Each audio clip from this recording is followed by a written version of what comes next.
Hi friends, তোমরা কেমন আছো? তোমরা নিশ্চয়ই আমার মতো নেই, মানে খুবই ভালো আছো। আমি তো ভীষণ খারাপ আছি। আজকে রিলস আমি ছাড়তেই পারিনি।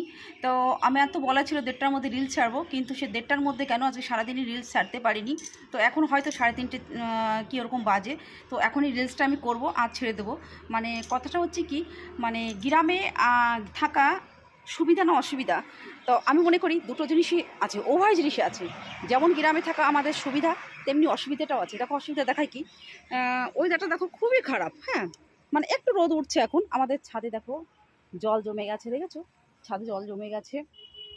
এই দেখো পাট খেতেও জল জমে গেছে, সব জায়গায় জল জমে গেছে। মাটির দেখো মাটির কি অবস্থা, দেখেছো তো?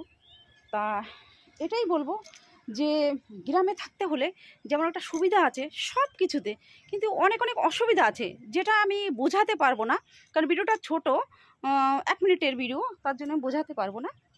আমি নেটের প্রবলেমের জন্য ছাড়তে পারিনি, কালকে থেকে কারেন্ট নেই, মানে এতটা প্রবলেমে ভুগছি আমি, আমি কাকে কি বলবো। যাই হোক, এটুকুই বলবো যে তোমরা যেখানেই থাকো না কেন সেটাকেই খুশি মনে করে থাকো। আমার মতো অস্বস্তি বোধ তোমাদের মধ্যে যেন না আসে, কারণ কি অস্বস্তি বোধ হলে নিজেরই খারাপ লাগছে।